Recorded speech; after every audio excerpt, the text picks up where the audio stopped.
বাংলাদেশে বাড়ি আমার, বাংলায় কথা বলি, বাংলাদেশের খাওয়া পিন্দা বাংলার পথে চলি। তোমরা গোস্বা না হও ভাই রে ভাই, কইতে গেলে লজ্জায় মইরা যাই। তোমরা গোস্বা না হও ভাই রে ভাই, কইতে গেলে লজ্জায় মইরা যাই। বাংলাদেশের লাইগায় আমার ভাই বোনেরা মরে, তবে অন্য দেশের চাল চলন কেন আমার ঘরে ঘরে। মুখে আমি বাঙালি ভাই, মুখে আমি বাঙালি ভাই, কাজের বেলায় কিছু নাই, কইতে গেলে লজ্জায় মইরা যাই। তোমরা গোস্বা না হও ভাই রে ভাই, কইতে গেলে লজ্জায় মইরা যাই। কথা বলেন ঠিক না বেঠিক? এবার খেয়াল করুন, গুরুত্বপূর্ণ একটা কথা বলছি। মা ফাতেমার ছোট্ট একটা বাচ্চা, বয়স হচ্ছে মাত্র 2 বছর, মা বাবা আদর করে নাম রেখেছে ফাতিমা। বলেন ঠিক না বেঠিক? নাম রেখেছে ফাতিমা, ফাতিমা নাম রেখেছে। এই ফাতিমাকে কত আদর করত বাবা, কত সোহাগ দিত। স্বামী গেছে ফাতিমার জন্য, রাতের বাবা স্বামী বাসায় এসছে, স্ত্রী বলেছে তোমার মেয়ে সকালবেলা কি খাবে। বাজারে গেছে, দোকানে গেছে, সকালের নাস্তা, নিজের মেয়ের জন্য নাস্তা নেওয়ার জন্য গেছে সেই দোকানে।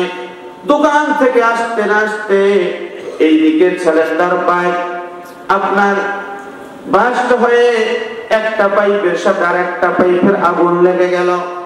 বন্ধুগণ আমার, মা দুখুনি ওই যে ফাতেমাকে নিয়ে চিৎকার করছে আর বলছে বাঁচাও, চতুর্দিকে আগুন, আমাদেরকে বাঁচাও। বন্ধুরে, 100-র অধিক মানুষ মারা গেছে। ইন্টারনেট ফেসবুকে দেখেছেন মাত্র 78টা লাশ পাওয়া গেছে। হায়রে লাশের গন্ধ, হায়রে লাশের মিছিল, কি করুন কাহিনী। আজকে আল্লাহ তাআলা মাফ করে দেখ। এই ঘটনা যদি আমার বাড়িতে হতো, এই ঘটনা যদি আমার এলাকায় হতো, তাহলে আমি কত ব্যথিত হতাম। আজকে বাংলাদেশের মানুষ সামান্য কিছুতেই আমরা ভুলে যাই। 21শে আগস্ট মাতৃভাষা দিবস। এই মাতৃভাষা দিবসে যেই ভাষার জন্য সালাম, রফিক, বরকত, জব্বার যারা জীবন দিল, রক্ত দিল, এই ভাষা দিয়ে আমরা চলবো, এই ভাষা দিয়ে আমরা কথা বলবো, এই ভাষা দিয়ে আমরা লেখালেখি করব, এই ভাষা দিয়ে আমাদের জীবনটা গড়ব। বন্ধুগণ আমার, আমাদের ভাইয়েরা রক্ত দিল আর জীবন দিল। ওই শোকের দিনে, ওই ভাষার দিনে আমরা ভাইদেরকে ভুলে গিয়ে হিন্দি গানের সিরিয়াল নিয়ে ব্যস্ত। বলেন ঠিক না বেঠিক? আল্লাহ রাব্বুল আলামিন আমার বিশ্বাস সহ্য করে নাই, সহ্য করে নাই। বাংলাদেশের এখন প্রত্যেকটা মানুষের ঘর ছোট্ট একটা মন্দিরে পরিণত হয়েছে। বলেন ঠিক না বেঠিক?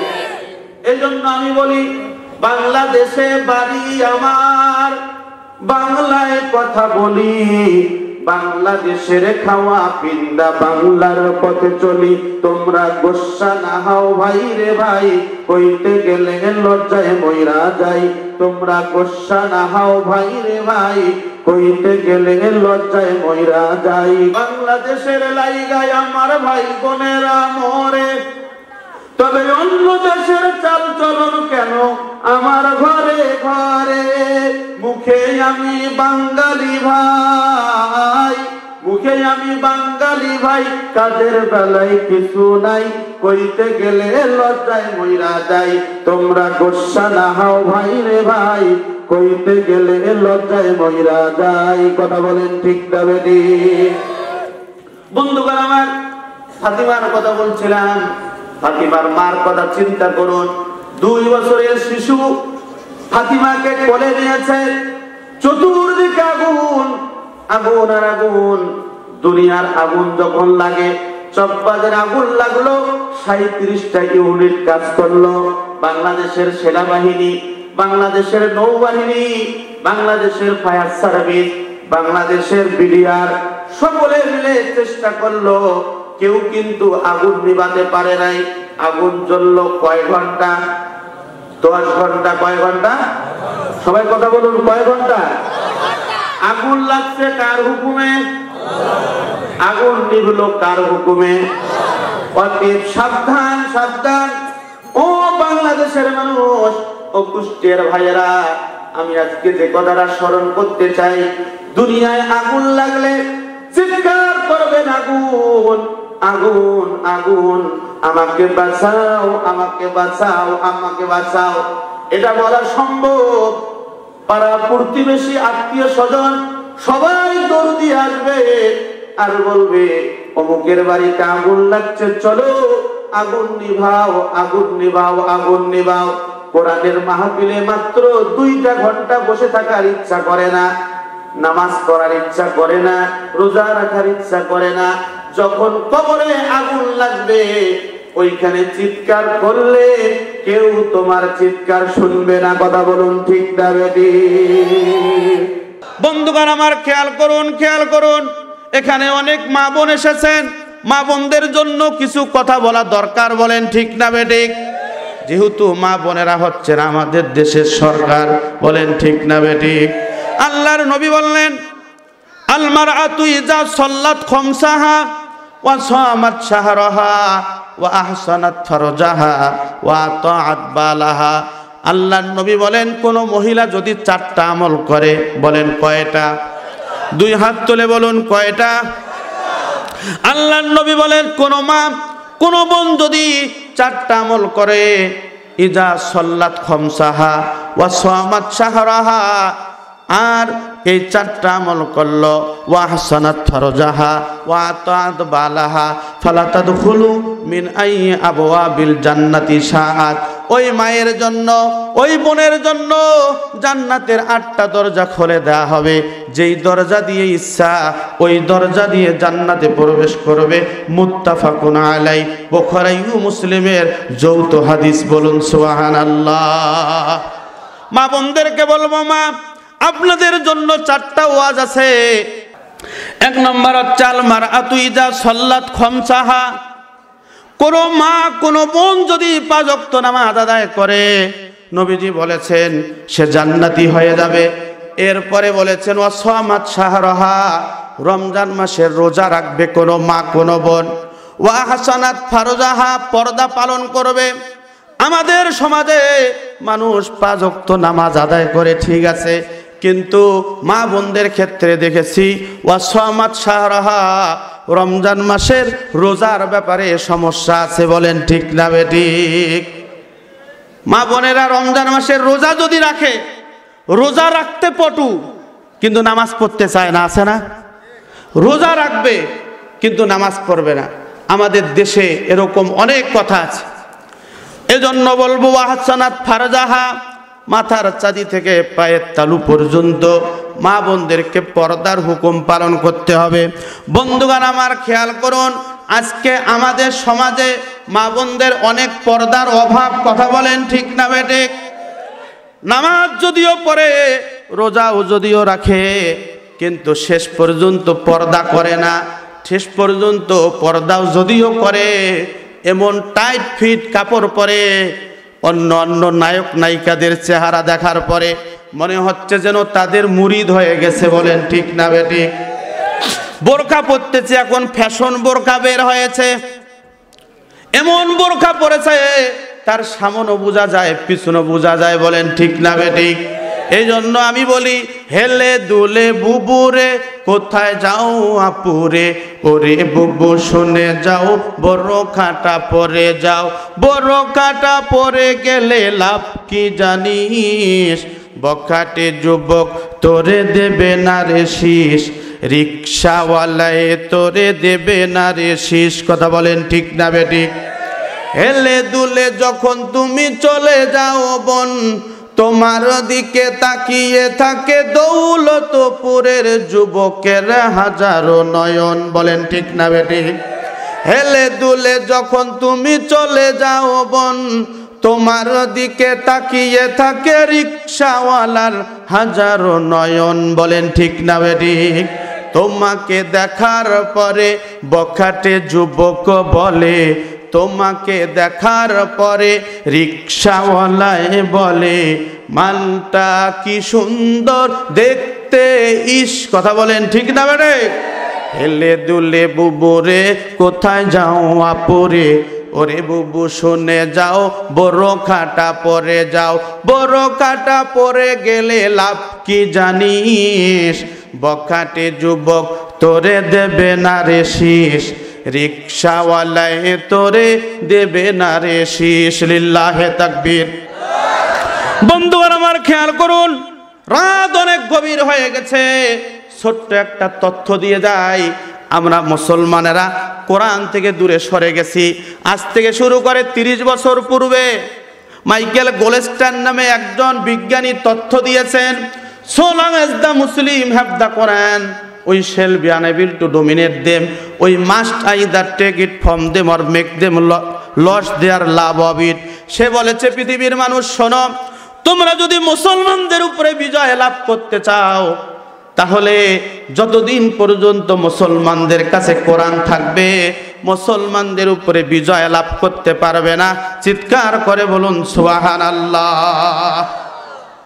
মুসলমানদের কাছ থেকে যদি কোরআনটা কেড়ে নিতে পারো, মুসলমানদের কাছ থেকে এই কোরআনের কপিগুলো বাজার থেকে সংগ্রহ করে যদি সমুদ্রে নিক্ষেপ করতে পারো, সেটাও যদি না পারো, তাহলে মুসলমানদের অন্তর থেকে যদি কোরআন শরীফের মহাব্বত মুছে দাও, ও পৃথিবীর মানুষ, তাহলে তোমরা মুসলমানদের উপরে সফল হবে। যতদিন পর্যন্ত কোরআনের মহাব্বত মুসলমানদের থাকবে, ততদিন পর্যন্ত তাদের উপরে বিজয় লাভ করা যাবে না। বলুন সুবহানাল্লাহ। বন্ধুগণ আমার, তারা এই তথ্য আবিষ্কার করার পরে হাজার হাজার লক্ষ লক্ষ কপি কোরআন শরীফের লাইব্রেরি থেকে সংগ্রহ করে সমুদ্রে ফেলাই দিয়েছিল। শেষ পর্যন্ত গ্রামগঞ্জের ভিতরে একটা হেফজখানা মাদ্রাসায় যে ছোট্ট একটা তালিব ইলমের জবান থেকে শুনল কোরআনের তেলাওয়াত শোনার পরে তাদের সিদ্ধান্ত পাল্টে গেল না, কোনোদিনও এভাবে মুসলমানদের উপরে বিজয় লাভ করা যাবে না। লক্ষ লক্ষ কোটি কোটি কপি যদি আমরা কোরআন ক্রয় করে সমুদ্রে নিক্ষেপ করি, মুসলমানদের 4 আনার ক্ষতি হবে না। 2 নাম্বার হচ্ছে তাদের অন্তর থেকে মোহাব্বত মুছে দিতে হবে। আজকে আমি গবেষণা করে দেখেছি, ইহুদি নাসরারা এই কোরআন শরীফ কেড়ে নিয়ে তারা আমাদের উপরে বিজয় লাভ করতে পারবে না, কিন্তু কোরআনের উপরে মোহাব্বতটা আমাদের কমে দিয়েছে, এই দিক দিয়ে তারা সফল হয়েছে। বলেন ঠিক না বেটি? এশার আযান দিয়েছে, সিরিয়াল ছাড়ে না, ঠিক না বেটি? আগে সিরিয়াল, তারপর নামাজ। কিসের কোরআনের মোহাব্বত? নামাজের মোহাব্বত আছে, কথা বলেন। মা বোনদেরকে বলবো, মা, আজকে আপনি সিরিয়াল দেখছেন, নামাজ ঠিক মতো পড়েন নাই, ঠিক মতো আপনি রোজা রাখেন নাই। ও আমার মা গো, আপনাদের দাম যদি আপনারা বুঝতেন, আপনারা কখনোই কাজ করতেন না।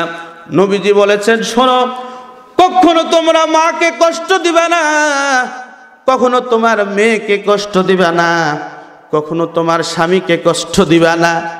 আমি নবী ইয়াতীম, আমার যখন জ্ঞান খুলেছে, আমি আমার মায়ের মুখ ঠিক মতো দেখি নাই। আমি হচ্ছে খাদিজার স্বামী, আমি হচ্ছি খাদিজার স্বামী, তার মানে মহিলার স্বামী। আমি কোনোদিনও কোনো মহিলাকে আমি কষ্ট দেই নাই, তোমরাও কষ্ট দিবা না, তোমার স্ত্রীকে কখনো কষ্ট দিবা না। নবীজির যতগুলি স্ত্রী ছিল, সমস্ত স্ত্রীকে বলা হয়েছে, স্ত্রীরা বলো তো দেখি আমার নবীর চরিত্র কেমন। নবীজি স্ত্রীরা সবাই বলেছে, আমাদের নবী দিনেও যেমন, আমাদের নবী রাতেও তেমন। বলুন সুবহানাল্লাহ।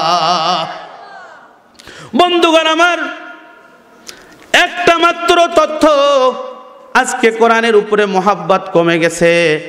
পর্দার হুকুম কোরআনে আছে না নাই? কথা বলেন। অকরনা ফি বুয়ুতিকুন্না ওয়ালা তাবাররুজনা তাবাররুজাল জাহিলিয়াতিল উলা। বন্ধুগণ আমার, 2 বছর আগের একটা তথ্য আপনাদের কাছে দিয়ে দেই। আমেরিকার নিউ ইয়র্ক বিশ্ববিদ্যালয়ের দুজন বান্ধবী গল্প হচ্ছে। মা বোনদেরকে বলবো খুব মনোযোগ দিয়ে শুনবেন রে মা। আজকে ভালোবাসা দিবসে কাকে ফুল দাও? আজকে তুমি হিসাব করো, বিজয়ের দিনে কোন দেশের তুমি গান গাও? মাতৃভাষা দিবসে কাকে তুমি ফুল দাও? খেয়াল করো রে মা। ছোট্ট একজন মেয়ে, সে নিউ ইয়র্ক ভার্সিটিতে পড়াশোনা করে। তার বান্ধবীকে বলেছে, বান্ধবী তুমি কেন বোরখা পরে আসো? একজন খ্রিস্টান আর একজন মুসলমান। খ্রিস্টান মুসলমানকে বলছে, কেন তুমি বোরখা পরে আসো? কেন তুমি বোরখা পরে আসো? বলছে, বান্ধবী রে, কেন আমি বোরখা পরে আসি এইটা তোমাকে এখন বুঝাতে পারবো না। তোমাকে যদি বুঝাতে হয় তাহলে আমি এই মোড়ে বসে আছি, তুমি একবার বোরখা ছাড়া এই শহরের একটু ঘুরে আসবে, কিছুক্ষণ পরে বোরখা পরে আবার এই শহরের এই মোড় দিয়ে তুমি ঘুরে আসবে। বন্ধুগণ, আমার বান্ধবীর কথা মতো খ্রিস্টান মেয়েটা সমস্ত শহরের মূল রাস্তাগুলি ঘুরে আবার বান্ধবীর কাছে চলে আসছে। এবার বলছে, এবার আমার বোরখাটা পরো রে, বোরখাটা পরে তুমি একটু মূল রাস্তা দিয়ে ঘুরে আসো, তারপর তোমাকে এই প্রশ্নের উত্তর দেব।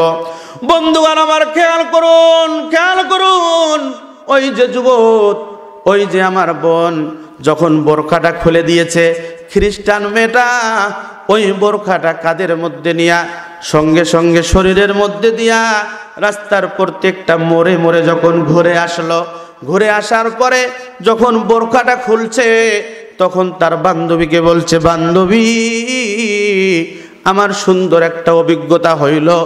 এক নম্বর অভিজ্ঞতা হলো রে বোন, যখন আমি বোরখা খুলে চতুর্দিক দিয়ে ঘুরে আসছি, আমার কাছে মনে হয়েছে এই মোড়ের প্রত্যেকটা ছেলে আমাকে যেন হিংস্র প্রাণীর চোখ দিয়ে দেখেছে। চিৎকার করে বলুন নাউজুবিল্লাহ। যুবকরা যখন আমার দিকে তাকিয়েছিল, মনে হচ্ছে আমাকে পাইলে পরে আমার রক্ত মাংস কোনো কিছুই ঠিক রাখবে না, আমাকে শেষ করে ফেলবে। যখন তোমার বোরখা পরে প্রত্যেকটা মোড়ে মোড়ে আমি ঘুরে আসছি রে বোন, কসম আল্লাহর, কসম আল্লাহর, কসম আল্লাহর, আমি এত শান্তি পেয়েছি। যুবকরা যখন আমার দিকে তাকাইলো, মনে হচ্ছে যেন তার খালাকে দেখার সময় যেই চোখ দিয়ে তার খালার দিকে তাকায়, যেই চোখ দিয়ে তার নানির দিকে তাকায়, যেই চোখ দিয়ে তার দাদির দিকে তাকায়, যেই চোখ দিয়ে তার মায়ের দিকে তাকায়, ওই যুবক যেন আমার দিকে ওই চোখ দিয়ে দেখেছে। চিৎকার করে বলুন সুবহানাল্লাহ।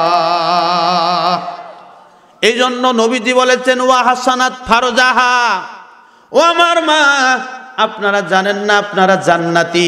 নবীজি বলছেন, আল জান্নাতু তাহতা আকদামিল উম্মাহাত, খবরদার খবরদার, পিতামাতাকে কখনো কষ্ট দিবা না, পিতামাতার পায়ের নিচে তোমার জান্নাত। বন্ধুগণ আমার, আজকে অনেক ভালো চাকরি করেন, মনে করছেন আমি অনেক বড় হয়ে গেছি না। আপনি খেয়াল করুন, মা যদি একবার উপশব্দ বলে, বাবা যদি একবার উপশব্দে বলে গো, একবার যদি তোমার মা তোমার কোনো আচরণে কষ্ট পায়, তুমি নামাজি, তুমি পরহেজগার, তুমি হাজি, তুমি গাজী, তুমি মোল্লা, তুমি মুহাদ্দিস, তুমি ইমাম, তুমি মক্কা মদিনার যদি ইমাম হও, তোমার মা যদি উপশব্দ করে, তোমার কোনো আমল দিয়ে জান্নাত যাওয়া যাবে না। এই জন্য বলছি বোন রে, তোমার পায়ের নিচে জান্নাত আর আমাদের পায়ের নিচে মাটি। কথা বলেন ঠিক না বেটি? বন্ধুগণ আমার খেয়াল করুন, মায়ের পেটে যখন আমরা ছিলাম, বিজ্ঞানীর একটা তথ্য দিয়েছেন, এই তথ্যটা দিয়ে আমি শেষ করে দেব। খেয়াল করবেন, খেয়াল করবেন, যখন মায়ের গর্ভে সন্তান আসে, একদিন চলে যায়, 2 দিন চলে যায়, 3 দিন চলে যায়, ওই গোস্তের টুকরাটা পানিগুলো রক্ত হয়, রক্ত থেকে গোস্ত হয়, গোস্ত থেকে হাড্ডি তৈরি হয়, এরপর আকার আকৃতি তৈরি হয়। যখন সন্তান দুনিয়ায় আসার সময় হয়, চিকিৎসা বিজ্ঞানী বলেছেন, কোরআন শরীফের মধ্যে এসেছে, ফি করারিম মাকিন, একটা সুরক্ষিত জায়গায় আমরা ছিলাম। মা দুখনির পেটে ছিলাম, যখন আমরা ছিলাম 24টা ঘন্টা তার জরায়ুর মধ্যে আমরা ঘুরপাক খেয়েছি।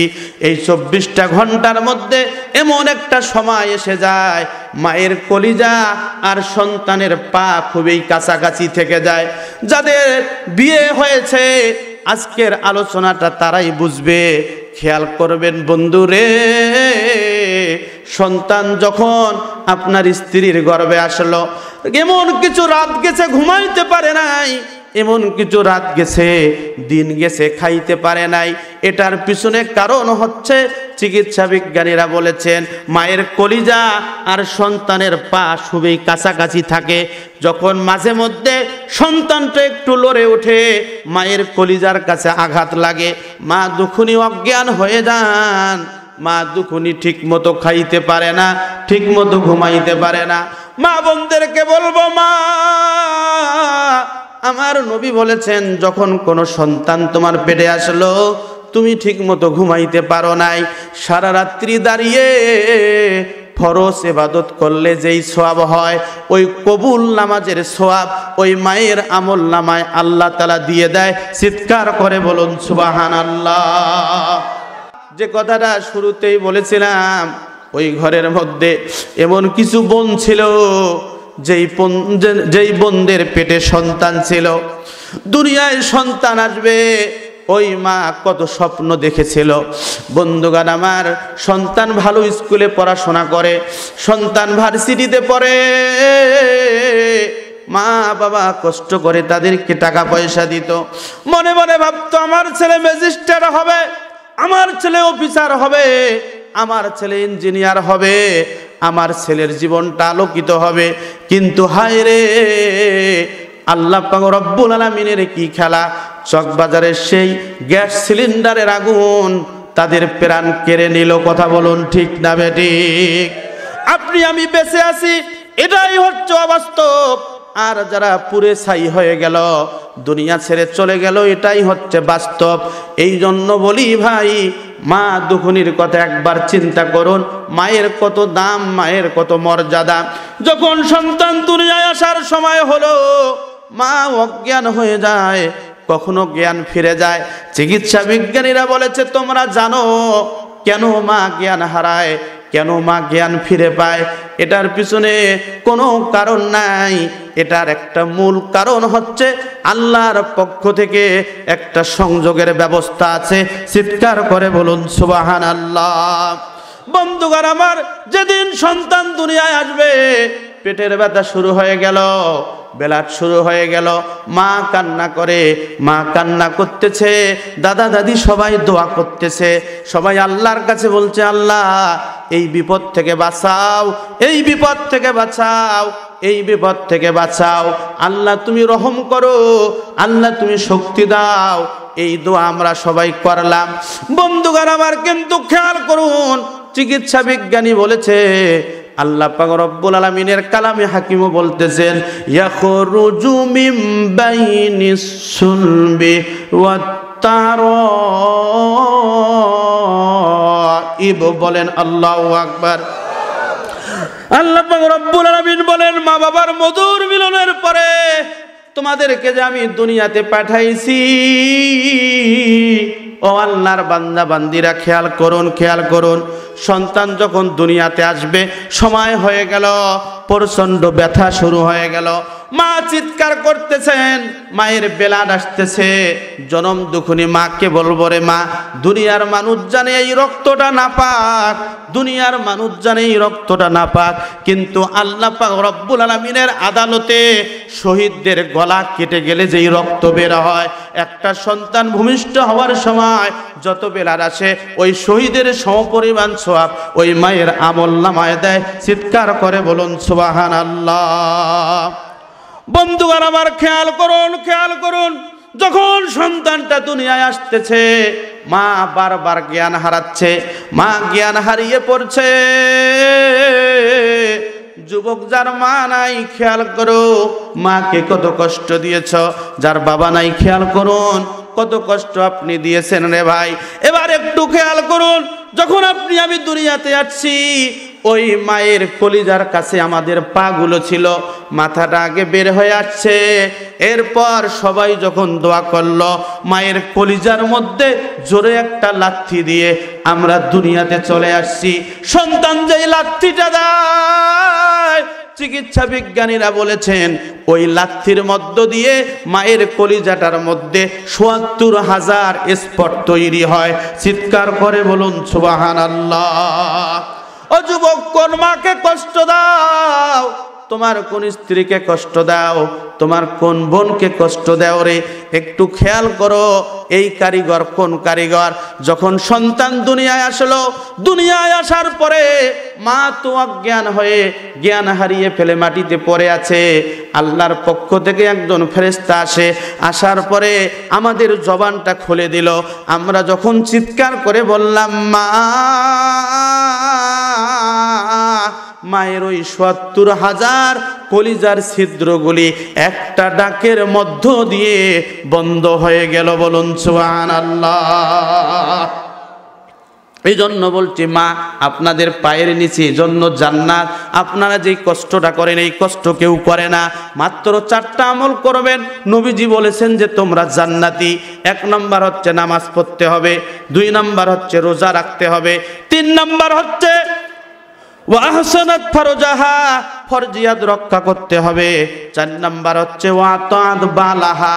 ও আমার মা, ও আমার বোন, আপনাদেরকে বলি রে মা, নবীজি বলেছেন যে 4টা আমল করলো ফালা তাদখুলু মিন আইয়্যা আবওয়াবিল জান্নাতি শাআত, তার জন্য জান্নাতের 8টা দরজা খুলে দেয়া হবে। যেই দরজা দিয়ে ইচ্ছা ওই মা, ওই বোন ওই দরজা দিয়ে জান্নাতে প্রবেশ করবে। চিৎকার করে বলুন সুবহানাল্লাহ। মানুষের জান্নাত যাওয়া পুরুষের মতো কঠিন নয়, মাত্র 4টি আমল করলে জান্নাত তাদের ওয়াজিব হয়। নামাজ, রোজা, স্বামীর খেদমত, সতীত্বের হেফাজত করিতে হয়। এই 4টি আমল করলে জান্নাত তাদের ওয়াজিব হয়। লিল্লাহে তাকবীর, লা ইলাহা ইল্লাল্লাহ। জোরে লা ইলাহা, জোরে লা ইলাহা, জোরে লা ইলাহা, লা ইলাহা ইল্লাল্লাহ, লা ইলাহা।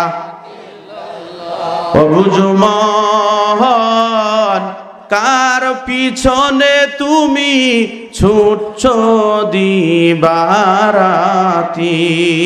তুমি ভেবে দেখো কেউ হবে না, তুমি ভেবে দেখো কেউ হবে না তোমার সঙ্গের সাথী। কার পিছনে তুমি ছুটছো দিবারাতি, লা ইলাহা, জোরে লা ইলাহা, জোরে লা ইলাহা ইল্লাল্লাহ, লা ইলাহা। আকাশের ওই তারাগুলি ঝিলিমিলি ঝিলিমিলি জ্বলছে, ডালে ডালে ফুলগুলি সৌরভে দুলছে। হুজুর এসেছে, হাবিব এসেছে, হাবিব এসেছে, নেতা এসেছে। লিল্লাহে তাকবীর, লিল্লাহে তাকবীর। আমিনার কোলে মক্কার বুকে মানবের সেরা মানব এসেছে। মক্কার বুকে আমিনার কোলে মানবের সেরা মানব এসেছে। প্রেম হরষে গান ধরেছে, ডালে ডালে পাখিগুলি গান ধরেছে। লা ইলাহা, জোরে লা ইলাহা, লা ইলাহা ইল্লাল্লাহু মুহাম্মাদুর রাসূলুল্লাহ। সকলে বলুন সাল্লাল্লাহু আলাইহি ওয়াসাল্লাম। আল্লাহুম্মা আমিন। রব্বানা যালামনা আনফুসানা ওয়া ইল্লাম তাগফির লানা ওয়া তারহামনা লানাকুনান্না মিনাল খাসিরিন। রব্বুল আলামিন আল্লাহ তাআলা 3 দিন ব্যাপী ঐতিহাসিক তাফসীরুল কোরআন মাহফিল কামারপুর সরকারি প্রাথমিক বিদ্যালয় মাঠে অবস্থিত। আয় আল্লাহ তাআলা, দূর দূরান্ত থেকে অত্র এলাকার ভাইয়েরা যারা এই মাহফিলকে সফল করার জন্য একত্রিত হয়েছেন, রব্বুল আলামিন সকলের আপদ বিপদ বালা মুসিবত মাফ করে দাও। আল্লাহ তাআলা আজকের মাহফিলকে কবুল করে নাও। সাল্লাল্লাহু তাআলা আলা খায়রি খালকিহি মুহাম্মাদিন ওয়া আলা আলিহি ওয়া সাহবিহি আজমাইন। কালিমা তাইয়্যিবা লা ইলাহা ইল্লাল্লাহু মুহাম্মাদুর রাসূলুল্লাহ। সকলে বলুন সাল্লাল্লাহু আলাইহি ওয়াসাল্লাম।